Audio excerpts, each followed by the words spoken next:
In our last session, we learned primary time-based SQL injection WAF bypasses. This time, we will move one step further and try to beat WAF rules for other SQL injection types. Let's review other ways in which some defenses could be implemented and how to bypass them. Let's start directly from the defensive side with already prepared firewall rule. Depending on the target, if it's security hardened or not, there could be advanced defenses in place. It really depends on how seriously the security team of the program adds extra layer of protection. I have seen some of you asking questions about creating a setup like this, just to try practicing firewall bypasses yourself. I have made behind the scenes video for that. You can find it for free on my Patreon. But some paid patrons could get some extra perks like getting username mentioned, access to certain channels on Discord, getting videos 1 week in advance, recon data and live hacking recordings, and many more useful stuff depending on the subscription level.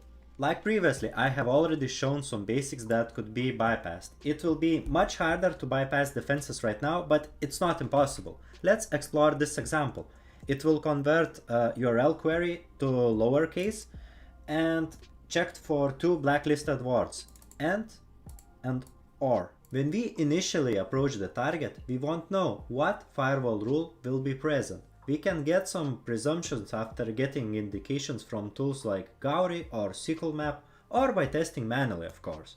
So if you get blocked by a web application firewall initially, you want to check which words could be filtered out. It's pretty similar to bypassing XSS, where you want to check which HTML tags are being filtered out. This time, you want to check which known SQL commands are being filtered out. From the black box testing perspective, we can see that and or strings are being filtered out, but not their logical symbols. I have seen some of you suggesting to use the Atlas tool for SQL Map tamper detection. Even though it was updated 4 years ago, it is still a valid option. Personally, I do not use it that much since it could truly create a lot of false positives and it will be wasting my time. But let's see it in action and I will let you decide yourself. Before running Atlas for tamper suggestions, you will need to get initial payload for SQL injection. You can construct it yourself or you can use SQL Map. The SQL Map has a verbosity option. To see payloads, you will need to set verbosity to at least 3. There are verbosity levels up to 5, but those will give a lot of the information that we don't need. So let's run like this. Okay, we have started seeing some payloads, so I will cancel. So we need to copy one of those and try to paste it for Atlas in the payload flag right here.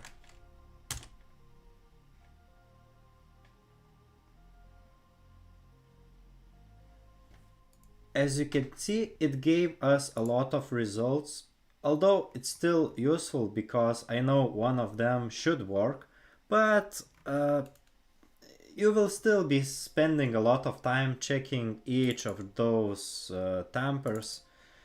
If you know another tool that could do the job, just let me know down in the comments. There is much better way that I personally use, so let me show you. I have another tab prepared just for showing all SQL Map tampers. Let's list them out. There is much to choose from, but if you remember, we need to replace and or strings with logic operators. What I like to do is, in this case, is to use grep command for filtering.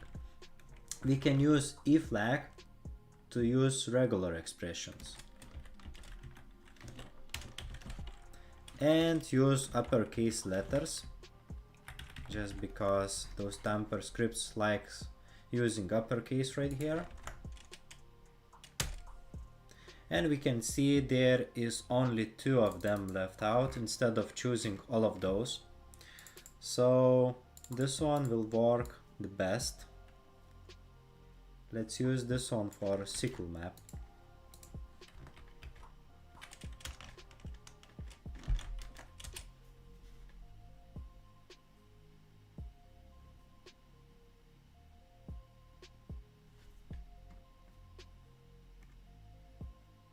And as you can see, it found out and it worked pretty nice.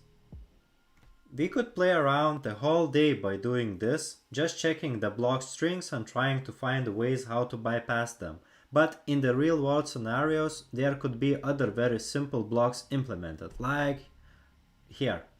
It will check how many requests are going from the same IP to their specified endpoint. In this case, if that endpoint receives 10 requests per 10 seconds, your IP will be blocked for some time. It could get blocked indefinitely, like right here. So in that case, if you remember from the last videos, I do recommend using NordVPN and just switching your IP. This is the VPN that I personally use. It's very good and I do recommend it. You can get discount if you use my link in the description. But if you don't want to get blocked in the first place, I suggest using delay option. So if we check like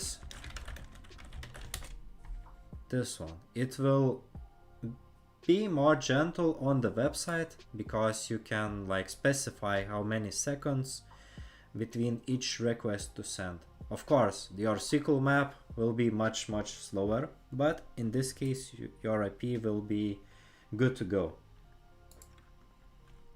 Thank you very much for watching. It was my pleasure to share 2 more extra tips on this topic.